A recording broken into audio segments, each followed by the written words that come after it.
Hello everyone and welcome to my Erika 1 Profound Cheap Guide video.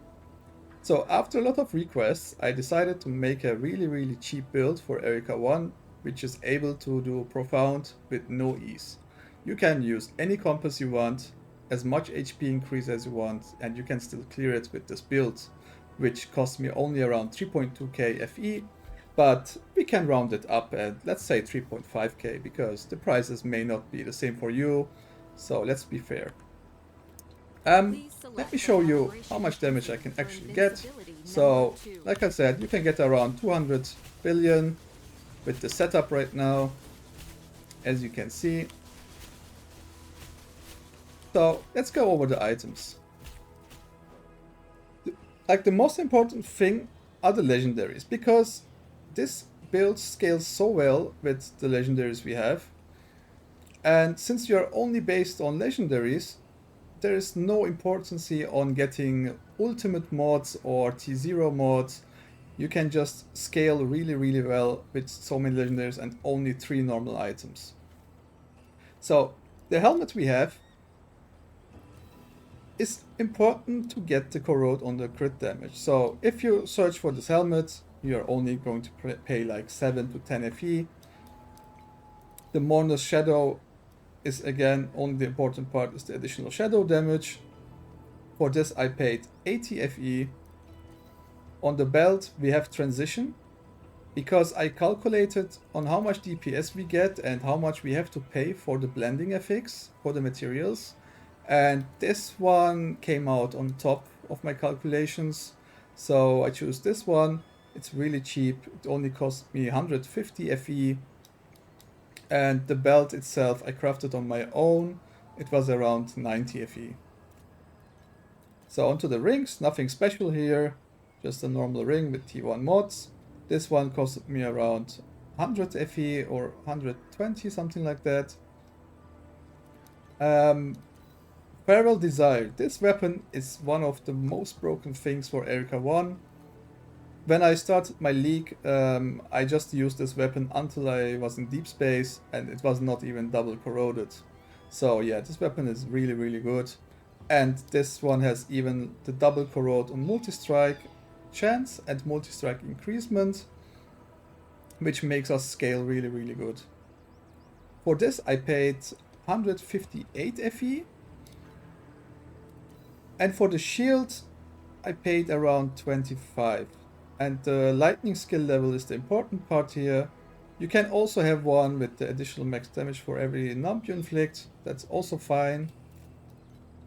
The ring is one of the most expensive parts of this build right now, since the trinkets, dream talkings are really expensive. You pay like 20 for one. But since this is a low base item level, it's actually like 20 FE per try to get timid, but instead of gambling I just bought the item like this for 500 FE. Then we have the Rob's Journey with only a 9% corrode, which is the low roll, which makes this item also cheap. I found this one for 138 FE, and the Ghost Slaughters is actually the most expensive item in the build. This one cost me 1000 FE, but I didn't buy this double corroded. This is my own I use, but since the only damage factor is in this line, I didn't want to buy a new Ghost Slaughter just to show it. But since this is not affecting your damage, it's just more life and less consume, I will count this in my calculations as 1k FE, since that's the price of the base item. And in the end, we have the Ralph's Burial, which is the important item after Farewell Desire, because we get so much lightning damage for every 10 decks. And this is a 2 roll with the 11 roll. And for this I paid 138 FE. This item's base was around 4000 FE the first week. So we are now into the mid-season, almost like coming to the end, and items are really cheap now, which makes this build so effective, because we are scaling so good with just legendary items It's just insane how far you can get with just 3.5k FE. So next we are going into slates. To make this build as cheap as possible, I went with a single talent node slate, which was only 10 FE. And yeah, this will do the job for you. It's really cheap, just 10 FE. Everyone can buy this. For the slates, I decided to go for at least one attack speed on the node and one evasion on the node to still make us tanky. I didn't go for any dex because dex slates begins with like 400, 500 FE. Instead, I paid for these slates like 80 or 50 each, which makes this build again really budget friendly. On the bottom side of the slates, you can see that I have literally got no useful stat, which helps our build, like 0. No useful stats at all. Maybe this one can stack a little bit if you're mapping, but that's it. And here again, like 0 legendary multipliers. If you do this, you can maybe be lucky and get something useful on the bottom side, which makes this build even stronger. But just for the sake of proving you that even without luck, even just with the 3.5k FE, you can make this work. So what I suggest you is you buy something which additionally increases your damage on the top side, and then you just use any legendary wedge to upgrade this to legendary, and then you just keep it like that, or you can reset this once or twice for 30 FE each. That's up to you. I didn't do it because I wanted to show you that even if these are really bad, this build is still really strong. So as you can see, attack speed, right? Here I have evasion and multi-strike, and on the God of War Divinity I have Shadow Quant and Fervor Effect. And these are the talents I used: Electrocute, Impermanence. You can just copy these. On the Blade Runner Pact, I went with Conductive, and we have the transition on our belt. Then Quick Advancement for more multi-strike damage. Since we have a lot of multi-strike chance with our weapon, this one scales better than Queer Angle with this build right now. And as you can see, I also spec'd into a little bit of max life, some life regain, so you can sustain yourself even though you have the fervor effect on the gloves, which drains your life. And then at the end we have Warlock with Indifference for all skills, and Off the Beaten Track for the mana skills for the multiplier. And how this works I'm going to explain really soon. And for the talents you want Willpower, Hound, Electric Overload, Elemental Fusion, and Electric Punishment on your Thunder Spike. Your Spiral Strike needs Periodic Burst, Quick Mobility, Hardened for the defense, you take additional minus damage, and Precision Strike for the attack speed. Then I use Bull's Rage with Activation Medium Multi-Strike. This can be also a little bit lower, this doesn't need to be on 33, and if you're just starting and you have literally like not much money left, you can also instead use a Preparation. For Fixate, I have the same setup. I want to say that instead of Fixate, you can also try to use Life Source instead with Activation Medium Life, at least like I would say 80-85%. So this one also always automatically activates. This will make you live longer in the maps if you are dying. You can also consider to remove a little bit of damage and go with this instead. But for bossing, I always suggest this setup, since this is the most outcome and you will not regen any stacks for your life regen with the life source. And we have Electrocute as our second curse. Again with Activation Medium Multi-Strike, just for the additional duration. Terrain of Malice, so that it's around you. Cooldown reduction and extended duration, so we have 100% uptime. Now on this part, it's really important that you have 3 open slots on every of your supports. So your sealed mana compensation is enough. If you are not putting 3 slots into these supports, you will have sealed mana problems and some of your skills may not activate. So keep that in mind. Don't forget to put at least 3 things in it, even if it doesn't make any sense. For example, here, increased area does absolutely nothing for this, but I still put it in. I can even show you if I remove this, we cannot activate this anymore. So that's why it's important to put this in, and now it works. And how this works is actually because of this, of the beaten track, or mana is fixed at 95%, okay? So which means whenever you add one of these, this increases the multiplier of the skill.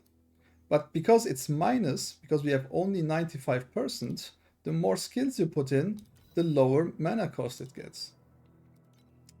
Yeah, I have Thunder Imbue with Precise Imbue, it's not even max level. Blinding, just for fun actually, it doesn't do anything with Thunder Imbue. On Electric Conversion, we have again Restrain Aura Amplification, the same for Fearless. Cooldown Reduction does nothing here, it's just to fill up the spot. And the Thunder Magus has Blinding, so we can blind the enemies, so they miss often. And Grudge for Paralyze, so you can hit sometimes 15% increased damage. Now let's go to the candles. Also really cheap, like 100 FE each, I think. You gain 1 stack of Tenacity Blessing when you stand still. And then we have 1 for additional curses. For the hero memories, I choose 3 hero memories, which each cost me 100 FE. Nothing special here. You want dexterity and then just some damage modifiers and you will be fine. On the second slot, we go for max life and basically anything you can get, which is useful. Attack critical strike damage or critical strike rating. You can also go a little bit of block chance. It's not mandatory, but it will help a little bit. On this one, again, you have a little bit of spell block. You go with attack speed and some crit rate. For the talents, you choose Have Fun, Cat's Vision, and Cat Punches. As for the pets, I tried to be as realistic as possible, so I didn't choose any legendary pets with high levels. Instead, I just have 2 purple pets and 1 blue pet to make it fair for everyone. In the pack page, you can see that I have Undetermined Fates, but instead of removing these, I just removed some other slots. As you can see on the right side, I have only 8 out of 9 Micro Destiny slots because I have 1 bonus here. And on the medium slots, I only have 2 out of 4 because I'm also missing 1 here. So in the end, I still have only 4 slots. You want always on the small ones to put in dexterity, and on 2 of the big ones you want also dexterity, and on the other 2 you want a dual Kismet Ghost Bee. This one increases your shadow tracking area, which is basically doubling your range of attacks from your shadows. This helps you to clear faster, kill monsters further away, and actually also makes you tankier because things die before you even see them or are really on the edge of your screen.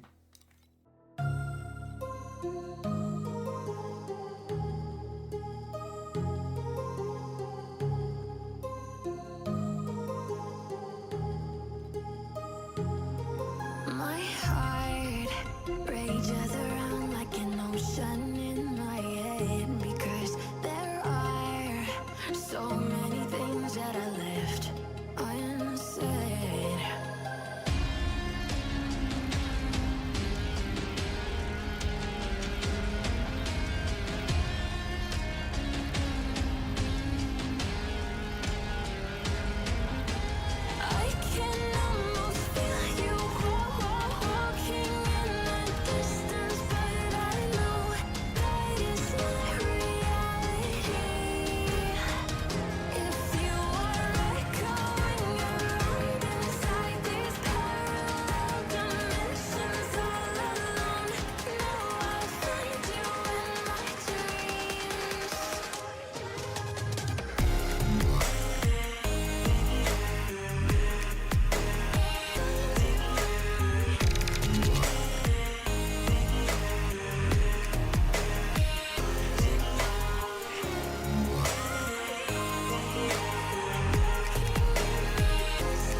So this was a map clear of the build.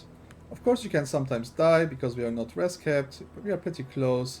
But we are also missing defensive layers with block ratio and block chance. This is pretty normal, but as I told you before, you can always change out Fixate for more survival. And this is the guide. If you have any questions, just leave a comment below, or you can catch my streams on Twitch. I'm happy to help you. I hope this guide was useful, and see you on the next one.